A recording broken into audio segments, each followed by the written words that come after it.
नदी अपने उद्गम स्थल से निकलती और अपने उभय तटों के मध्य नियंत्रित वेग और निर्धारित दिशा की ओर जब आगे बढ़ती है, तब कहीं जाकर वह विशाल सागर में समाहित हो पाती।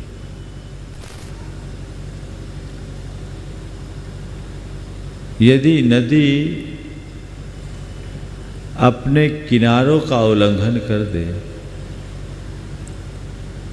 तो वह सागर तक नहीं पहुंच सकती। नदी की सागर तक की यात्रा में कूल किनारों का बंधन आवश्यक है। कूल किनारों के बंधन में बहने वाली नदी से सागर बन जाती है और वहीं अपने किनारों का उल्लंघन कर देने पर वह मरुथल में भटक कर नष्ट भ्रष्ट हो जाती। जैसे नदी की सागर तक की यात्रा में किनारों का बंधन जरूरी है, वैसे ही हमें हमारी जीवन यात्रा को पूरी करने के लिए व्रत संयम का बंधन जरूरी है। बिना व्रतों के हमारे जीवन का विकास नहीं हो सकता। इसलिए हमारे यहाँ कहा गया कि प्रत्येक व्यक्ति को अपने जीवन में व्रताराधन करना चाहिए, व्रतों का अनुपालन करना चाहिए। आपके पास गाड़ी हो, अच्छी सी अच्छी गाड़ी हो और गाड़ी में ब्रेक ना हो तो क्या होगा? हाँ, बढ़िया गाड़ी है पर बिना ब्रेक की गाड़ी कभी भी आपको गड्ढे में गिरा सकती है। जैसे बिना ब्रेक की गाड़ी गड्ढे में गिराती है, जैसे गाड़ी के लिए ब्रेक की ज़रूरत है, वैसे ही जीवन गाड़ी को आगे बढ़ाने के लिए भी ब्रेक की ज़रूरत है। उसका नाम है व्रत। जो पापों में ब्रेक लगाए उसका नाम व्रत है। आज 4 बातें आप सबसे कहूँगा।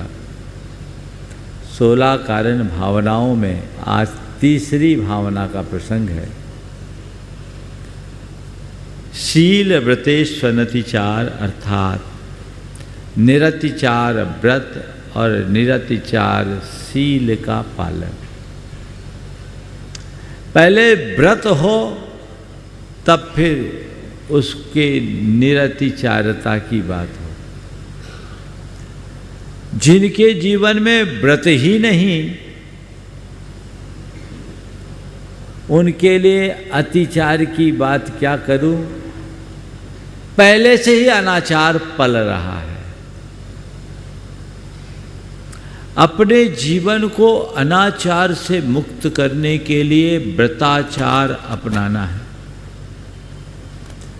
बिना व्रतों के जीवन को आगे नहीं बढ़ाया जा सकता। 4 बातें आपसे करूंगा। व्रत क्या? व्रत क्यों?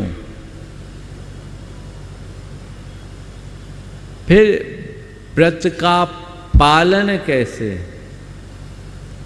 और व्रत का फल क्या?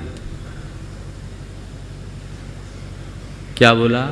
व्रत क्या है, व्रत क्यों लिया जाता है, व्रत का पालन कैसे हो और व्रत का फल क्या है। फिर इसके साथ सील की बात करूँगा। व्रत क्या है? जब भी आप लोगों से व्रतों की बात की जाती है, आज भी बहुत सारे लोग व्रत किए हुए हैं। आज कौन सा व्रत है? चंदन षष्ठी व्रत है। बहुत लोगों का उपवास है। प्रायः उपवास आदि को व्रत माना जाता है, लेकिन व्रत के असली स्वरूप को समझने की जरूरत है। जब हम व्रत के गहराई में उतरते हैं तो व्रत का मूल रूप निकलता है विरतिर व्रतम। दूर हटने का नाम व्रत है, विराम लेने का नाम व्रत है, ब्रेक लगाने का नाम व्रत है, रोक देने का नाम व्रत है। किससे दूर हटने का नाम, किससे विराम लेने का नाम, किस पर ब्रेक लगाने का नाम, किस पर रोक लगाने का नाम। पापेभ्यो विरतिर व्रतम। पापों पर ब्रेक लगाओ। जब तक हम पाप में लगाम न लगाएं, पाप में विराम न लगाएं, जीवन का उत्कर्ष नहीं हो सकता। तो उस पर लगाम लगाना बहुत जरूरी है। अपने अंतर मन में झांक कर देखिए, क्या स्थिति है। पापों का प्रवाह किस रूप में भर रहा है, कभी सोचने में आया? जब कभी भी व्रत आदि की बात की जाती है,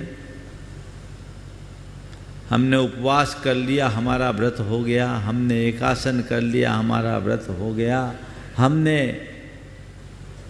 शुद्ध भोजन कर लिया हमारा व्रत हो गया। ये तो व्रत का बड़ा उथला रूप है। असल व्रत क्या है? पाप के त्याग का नाम व्रत है। और पाप कितने हैं? कितने? 5।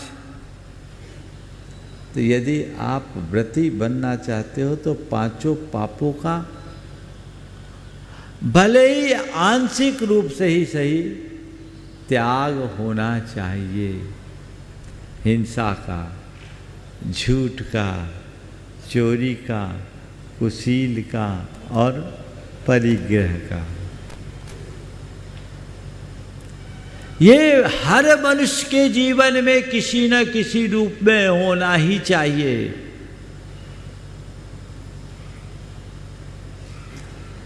असंयतस्य खलु नहि मोक्षो। असंयत की मुक्ति नहीं होती, संयत को ही मोक्ष है। जब तक आप पाप की प्रवृत्ति को रोकते नहीं, जीवन आगे कैसे बढ़ेगा? मन में ऐसा संकल्प धारिए कि मुझे पापों से बचना है, पापों का परित्याग करना है, और फिर भूमिकानुरूप त्याग कीजिए। बहुत सारे लोग व्रती तो बन जाते हैं पर व्रत नहीं निभाते। हम व्रती हैं,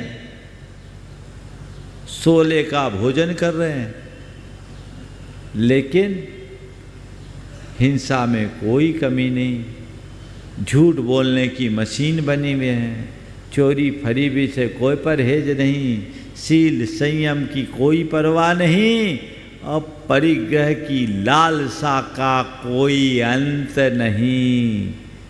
तो फिर ये कैसा व्रत? समझने की बात है। व्रत निर्वृत्ति के लिए है और अपनी प्रवृत्ति की विशुद्धि के लिए है। हर व्यक्ति को भूमिका के अनुसार व्रत लेना ही चाहिए। अब व्रती नहीं रहना। मैं आपको आज चरणबद्ध तरीके से व्रतों के उन्मुख ले जाना चाहता हूँ। पाप के त्याग का नाम व्रत है।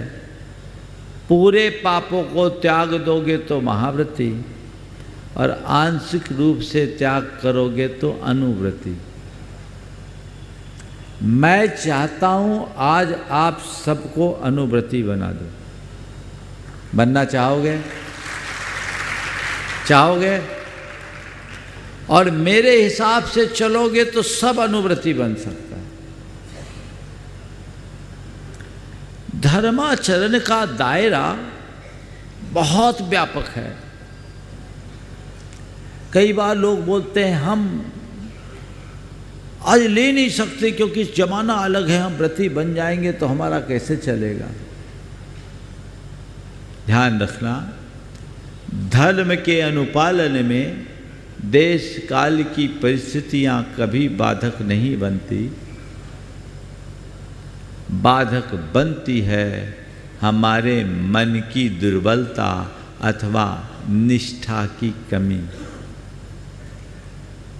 मन में निष्ठा हो तो हम व्रत धार सकते हैं, पाल सकते हैं, निभा सकते हैं, उसका फल भी पा सकते हैं। और भूमिकानुरूप हर व्यक्ति कर सकता है। आप अव्रती बने हुए हो क्योंकि आपके मन में कोई संकल्प नहीं। पर आचार्य समंतभद्र महाराज ने तो केवल चतुर्दशी की हिंसा का त्याग करने वाले चांडाल को व्रती कह करके सम्मानित किया है। आप तो चांडाल से अच्छे हो कि नहीं? हाँ, थोड़ा जोर से तो बोलो। हाँ, ये बात और है कि अंदर में न जाने कितने प्रकार के भरे हों, है ना। लेकिन दृष्टिकोण देखिए, माह में केवल एक दिन हिंसा का त्याग करने वाले को उन्होंने क्या कहा? व्रती। उसे देवों के द्वारा पूज्य बता दिया गया। एक दिन हिंसा का त्याग किया। अनुव्रत का पेट पड़ा है। ये हमारे क्षुल्लक जी भी अनुव्रती हैं और वो चांडाल भी अनुव्रती बना। एक पैसा भी पैसा है, 99 पैसा भी पैसा है, पर पैसा तो है। छोटा सा व्रत अपने जीवन में अंगीकार कीजिए। आप अव्रती से व्रती बन सकते हो। स्टार्ट करूं? सबसे पहला काम हिंसा का त्याग। चलिए, आप पूरी तरह हिंसा से नहीं बच सकते, अनावश्यक हिंसा का त्याग कीजिए। अनुव्रती हो गए? बोलो, अनावश्यक हिंसा का त्याग कर सकते हो कि नहीं? बोलो, थोड़ा दम से तो बोलो। कर सकते हैं? अब खोजो अपने अंदर कहाँ कहाँ हम अनावश्यक हिंसा करते हैं जिससे बचा जा सकता है। स्टार्ट करूं? सुबह उठते हो, तो उठने के बाद आप पेस्ट करते हो। कौन सा पेस्ट है? कौन सा पेस्ट है? कभी विचार करते हो? कोलगेट है जिसमें हड्डी मिली हुई है, हिंसा है? क्या आपके पास दूसरा अल्टरनेट नहीं है? आप कभी विचार करते हो? आप उसे बदल सकते कि नहीं? बोलो। ठीक, नहाओगे, साबुन लगाओगे, कौन सा साबुन है? आप उस साबुन का प्रयोग करते समय ये विचार करते हो कि इसमें कोई फैट है कि नहीं? आजकल ऐसे बहुत सारे ब्रांड हैं जो बिना फैट के हैं, अहिंसक हैं। मैं किसी का नाम अपने मुंह से नहीं लूंगा, नहीं तो आप कहोगे महाराज ऐड कर रहे। पर वो आपको खोजना है। आप कर सकते हो कि नहीं? बोलो। तो ऐसे अच्छे से तो बोलो। हाँ, फिर आप नहा रहे हो, गीजर का गरम गरम पानी, आहा सावर ले रहे हो। थोड़ा एक बार ओवरहेड टैंक में झांक कर देखिए, कितने कीड़े बिलबिलाते दिखेंगे। आप उनकी उबाल से स्नान कर रहे हो। क्या इसका अल्टरनेट नहीं हो सकता? अगर आपके हृदय में दया का भाव होगा, जरूर होगा। अब तो एक अहिंसक यंत्र चालू हो गया। आपके यहाँ SK जैन साहब ने बहुत अच्छा से उसका नया मॉडल भी आ गया, यहाँ डेमो लगा हुआ भी है। उसको देखिए, आप उसे लगा दीजिए, ताकि आपके टैंक से गीजर में आने के पहले वो पानी फिल्टर होकर आएगा और वो कीड़े सुरक्षित बचे रह जाएंगे। आप वो छोटा सा डिवाइस अपने घर में लगा लो, पाप से बच सकते हो कि नहीं? आपकी सुख सुविधा के त्याग की बात मैं नहीं कर रहा हूं, उस सुख सुविधा में होने वाली हिंसा से बचने की बात कर रहा हूं। कर सकते हो कि नहीं? मन में कभी आता है ऐसा हो रहा है? शेविंग करते हो, क्रीम लगाते हो, कौन सा क्रीम लगा दो, विचार करते हो? अपनी प्रवृत्तियों में, अपने खाने पीने की चीजों में जो आपके बहुत सारी ऐसी चीजें आती हैं जो अखाद्य है, जिसमें पशु उत्पाद है। हालांकि आजकल तो ग्रीन सिंबल और ब्राउन सिंबल है, पर बहुत सी ऐसी चीजें हैं जिसमें छल पूर्वक सिंबल भी चेंज कर दिया गया। आप उस पर विचार करके ये चीजें क्या आवश्यक है? बोलो। है आवश्यक? इनके बिना रह सकते कि नहीं? आज से संकल्प ले लो कि मैं ऐसी अनावश्यक हिंसा का परित्याग करता हूँ। बोलो, तैयार हो आप लोग? कितने लोग? हाथ उठाओ। अनावश्यक हिंसा का दिक्कत है? सुकेश भाई, डॉक्टर, उठाओ ना हाथ। अनावश्यक हिंसा का त्याग, सब उठाओ। महिलाएं नहीं उठा रही, अच्छे से उठाओ, दिखे पूरा हिंदुस्तान को। हो गया? आपका अहिंसानुव्रत हो गया। कितना ही जी?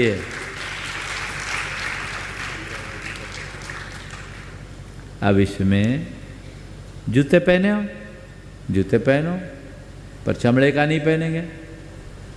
बेल्ट लगाना है, लगाओ, चमड़े की नहीं लगाएंगे। तुम्हें ड्रेस में कोई बाध्यता तो नहीं है? हाँ, ऐसा मैंडेटरी तो नहीं है कि वही पहनना पड़ेगा? हाँ, अनिवार्य है। अच्छा, तो वो उसकी मैं छूट दे रहा हूँ, चूँकि प्रोफेशनल वो आवश्यक है। अनावश्यक उसके लिए भी लड़ाई लड़नी चाहिए और उसकी पहल करनी चाहिए। RSS ने तो हटा ही दिया, प्रयास किया जा सकता है, और आप जैसे लोग आगे आएंगे तो बहुतों का भला होगा। चमड़े के जूते का प्रयोग नहीं, बेल्ट का प्रयोग नहीं, पर्स का प्रयोग नहीं, रेशम के कपड़ों का प्रयोग नहीं, जो अनावश्यक है, जिनके बिना हम रह सकते हैं। आप तय कर लीजिए, आपका अहिंसानुव्रत हो गया। ये जी है कि नहीं? चलिए, अब झूठ, झूठ बोलने में तो आप लोग माहिर हैं।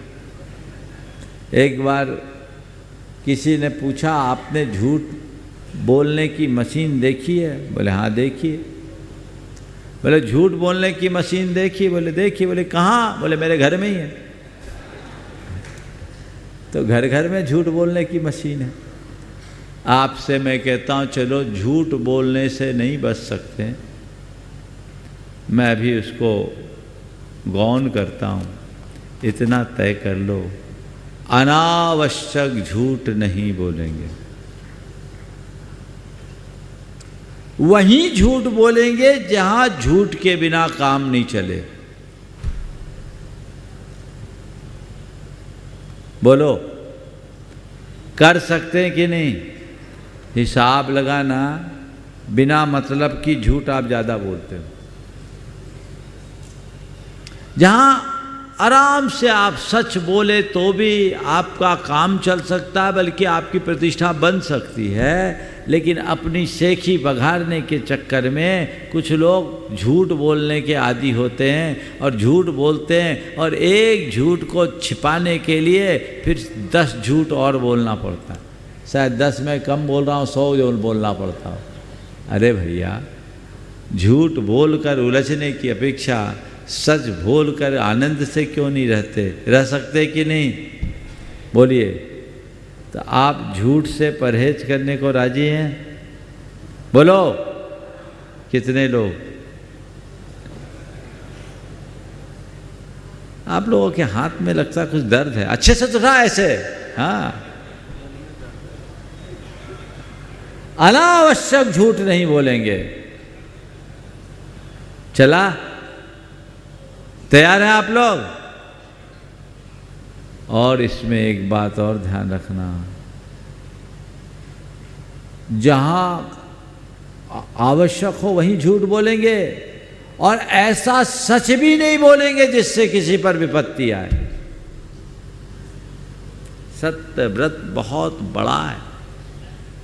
झूठ बोलने से बचना, पर किसी को विपत्ति में डालने वाला सत्य से भी बचना। ये स्थूल झूठ है।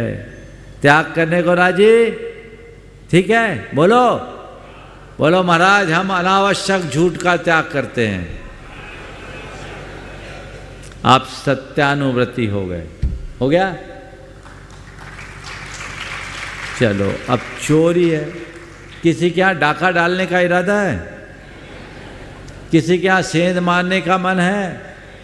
किसी की जेब काटने की इच्छा है? पति की छोड़ के। ये गजब है। मैंने देखा अच्छे अच्छे धनाढ्य परिवारों में भी ये चलता है। उसके बिना सुकून नहीं। और नोटबंदी में पूरी पोल खुल गई है ना। चलिए, तो आप किसी के घर डाका डालेंगे, सेंध मारेंगे,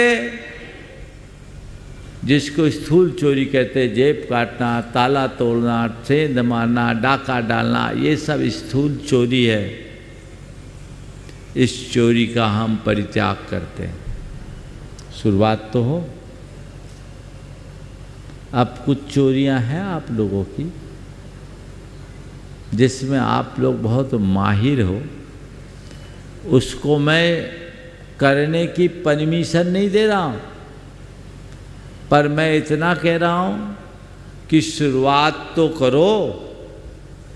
धीरे धीरे यही एक छोटा सा बीज बड़ा वृक्ष का रूप लेगा। हम स्थूल चोरी का त्याग करते हैं। चलूं आगे? ऐसी चोरी का त्याग, ठीक है? बोलो महाराज जी, हम लोग स्थूल चोरी का त्याग करते हैं। ठीक है? अब है ब्रह्मचर्य व्रत। विवाहेतर संबंधों का त्याग। ये जरूरी है कि नहीं? विवाहेतर संबंध का त्याग, और जिनका विवाह नहीं हुआ वो विवाह पूर्व संबंध का त्याग। इतना कर सकते कि नहीं? करते ही हैं महाराज, करने की क्या बात है ना?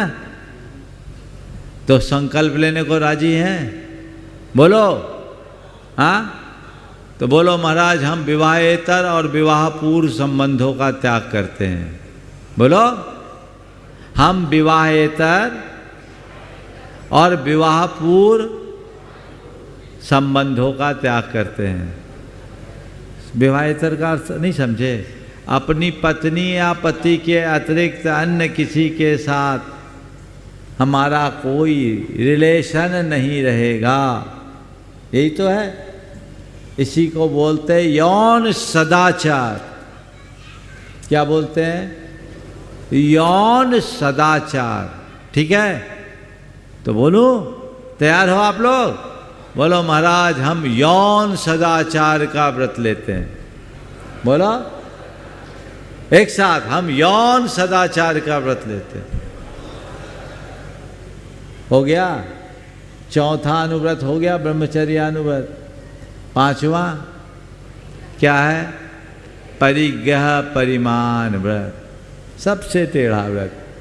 अभी 4 में आप लोगों ने हाथ उठा दिया, अब 5वें में मुझे मालूम है आप लोगों का हाथ मुझे उठवाना पड़ेगा, लेकिन आप चिंता मत करो। मेरे पास एक ऐसा फार्मूला है, उसे बताऊंगा तो आप फट से ऐसे हाथ उठा लो। बताओ। परिग्रह की सीमा रखने का नाम परिग्रह परिमाण व्रत है ना? क्या है? परिग्रह की सीमा रखने का नाम परिग्रह परिमाण व्रत है। ठीक है, आपको पैसा कमाने की छूट मैं दे रहा हूं, जितना पैसा कमाना है कमाओ। एक संकल्प लो कि मैं अपनी आय का एक निश्चित हिस्सा दान में लगाऊंगा। ये परिग्रह के परिमाण की शुरुआत है। ये कर सकते कि नहीं? बोलो। हो गया? सब लोग लो कि जो भी मेरी आय है उसका एक हिस्सा अपने मन में तय कर लो, भले 1% हो, इसे मैं दान में लगाऊंगा। तैयार? तो बोलो मैं परिग्रह परिमाण व्रत को स्वीकार करता हूं। हो गए 5 अनुव्रत। बोलो हो गए कि नहीं? अब आप लोग क्या बन गए? अब रति से क्या बन गए? अब रति से व्रती। ताली बजा लो अपने लिए। बोलो कितना सरल है धर्म का अनुपालन, है ना? पर खुश मत होना, अभी नर्सरी में एडमिशन है। कहाँ एडमिशन? नर्सरी में। और जाना कहाँ है? Post graduate. ठीक है ना? नर्सरी से ही पोस्ट ग्रेजुएट में पहुंचा जाता है। हम लोग पोस्ट ग्रेजुएट वाले हैं। आप लोगों ने कम से कम एंट्री तो ली, कोई नर्सरी में, कोई प्राइमरी में, कोई मिडिल में, कोई हायर में, फिर ऊपर। चलो शुरुआत करो। चरे वेती चरे वेती चरे वेती।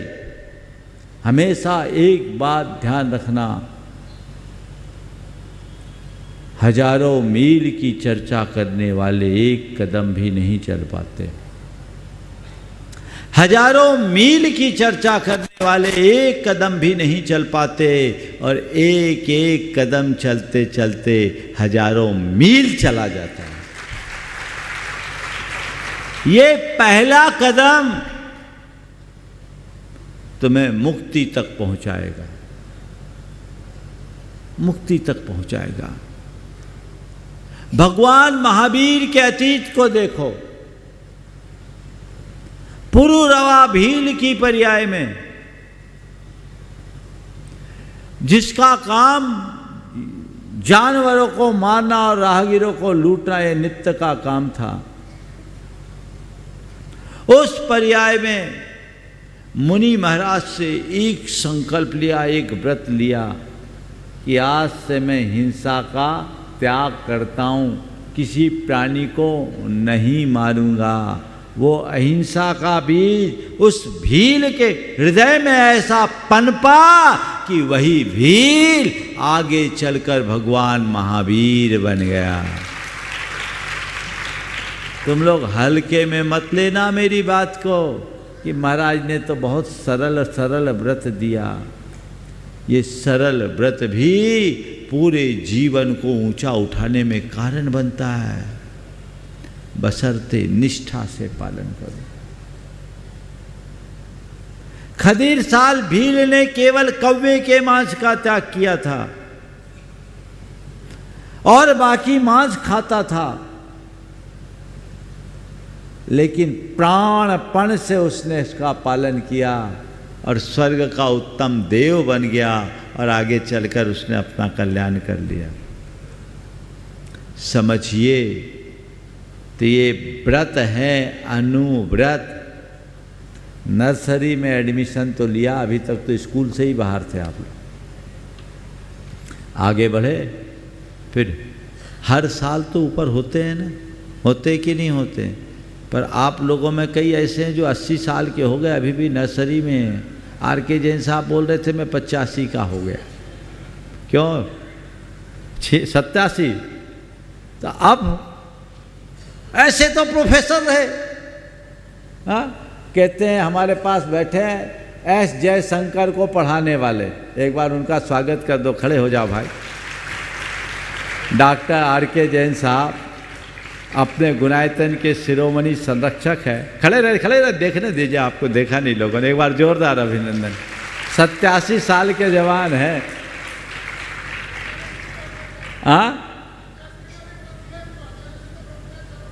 अच्छा, माने एडमिशन एक क्लास ऊपर हो गया, चलो बहुत बढ़िया, मुझे जानकारी नहीं थी। तो मेरा कहने का मतलब ये है कि आप लोग अपना अंतर विश्लेषण करके देखिए कि मैं कहां हूं, मुझे आगे बढ़ना है। मन में श्रद्धा होनी चाहिए कि बिना व्रतों के जीवन का उद्धार नहीं होता, मुझे आगे बढ़ना है। अब अपने कल्याण के लिए व्रत लेना है, व्रती बन के जीना है और व्रतों के साथ मरना है। धीरे धीरे आगे बढ़िएगा। ये तो मैंने बहुत छोटी शुरुआत की, एक सामान्य व्यक्ति के लिए, उसे ध्यान में रखकर। मुझे पता है आप लोगों में से बहुत से ऐसे हैं जो बिल्कुल ऊपर तक हैं, बहुत से लोग तो अब ग्रेजुएशन तक आ गए हैं, है ना। उसके बाद पोस्ट ग्रेजुएशन होगा।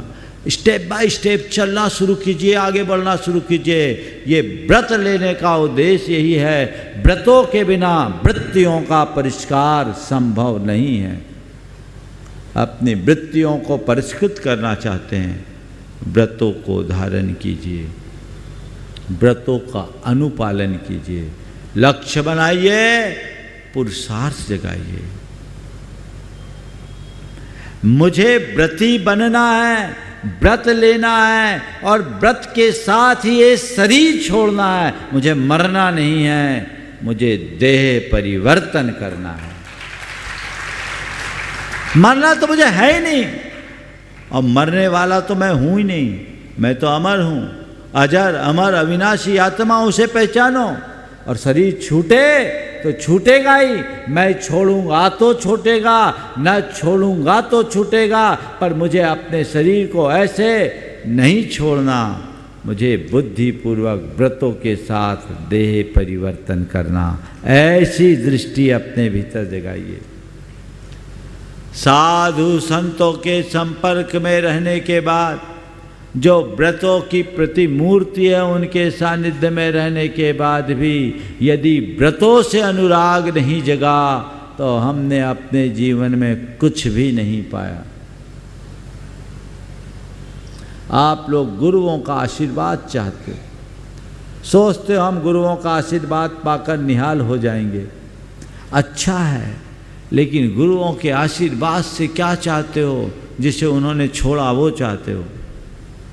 अरे उनसे चाहिए तो वो चाहो जो उनके पास है। उनके पास रत्नत्रय है, रत्नत्रय का लाभ मुझे हो, ऐसा आशीर्वाद चाहो। जीवन का स्थायी उत्कर्ष तभी होगा। आत्मा का कल्याण इसके बिना नहीं हो सकता। तो अपनी आत्मा का कल्याण करना है तो मुझे व्रतों को पालन करना है, व्रत लेना है। और ले तो लिया, पर कैसे लो? निभाओ निरतिचार। कोई भी व्रत लो तो उसमें ढील मत रखो, निभाओ। आप लोग व्रत लेते ही नहीं हो और तुरंत पूछते महाराज अगर कहीं दोष लग जाए तो भैया तू निभाने के लिए ले रहा है कि दोष लगाने के लिए? हाँ? और फिर कुछ लोग बोलते हैं हम व्रत इसलिए नहीं लेते कि दोष ना लग जाए। दोनों गड़बड़ है। व्रत इसलिए नहीं लेते, कई लोग व्रत लेते दोष लग जाता है इसलिए हम नहीं लेते। एक बार एक ने ऐसा कहा कि हम इसलिए व्रत नहीं लेते कि दोष लग जाता है। तो हमने कहा भैया किसी को रोटी खाने से दस्त लग जाए तो रोटी खाना बंद कर देंगे क्या? दोष रोटी का है कि उसके हाजमे का? अपना हाजमा ठीक कर। रोटी क्या पत्थर भी पचा लेगा। अगर कोई अपनी निष्ठा की दुर्बलता से व्रतों में दोष लगा लेता तो इससे व्रतों से घबराना उचित नहीं। व्रतों का और उत्साह और अनुराग के साथ पालन करना चाहिए, दृढ़ता पूर्वक पालन करना चाहिए और उसे स्थिरता पूर्वक निभाना चाहिए। तब व्रत का लाभ होगा, तभी व्रत का आनंद आएगा। तो वैसा दृष्टिकोण अपने भीतर जगाइए। नहीं तो आप लोग गली निकालते हो, व्रत ले लिए और थोड़ा कुछ हुआ तो कॉम्प्रोमाइज़ कर लिए। एक ने आके कहा महाराज मेरा रात्रि भोजन का त्याग था पर एक दिन रात में भूख लगी सो हमने खा लिया। अरे भैया बिना भूख के कोई खाता है क्या? उसी भूख को तो जीतना था। ये गड़बड़ है। तो व्रतों को लीजिए, निष्ठापूर्वक निभाइए, गली मत निकालिए। एक ने आलू का त्याग किया, एक पंगत में गया तो वहाँ आलू की सब्जी थी और आलू दम बना हुआ था। गंध सुन करके मुंह में पानी आया। सामने वाला घबराया, बोला भाई साहब आपके आलू का त्याग है, हमारे पास कोई व्यवस्था नहीं, हम क्या करें? बोले अब भाई देखो कॉम्प्रोमाइज़ तो मैं भी करूँगा, हम तो बड़े प्रैक्टिकल, एक काम करना तुम हमें झोल झोल दे देना, आलू मत देना। आलू का त्याग है, झोल का त्याग नहीं। अब सुनो, आप लोगों ने ताली बजा दिया, हमें समझ में आ गया आप लोग क्या करते हो। तो झोल झोल दे देना, आलू मत देना। अब सामने वाले ने उसे झोल दिया, आलू बचाने लगा। आलू बचाते हुए झोल परसने लगा और जैसे ही आलू बचाते हुए झोल परसना शुरू किया उसने कहा तुम भी गजब हो जी, जो अपने आप आता उसे क्यों रोकते? आन दो। तो ऐसा त्याग कभी मत करना। हाँ हाँ, ऐसा त्याग कभी मत करना। हमेशा ध्यान रखना, ढंग से त्याग करना, त्याग का ढोंग कभी मत करना।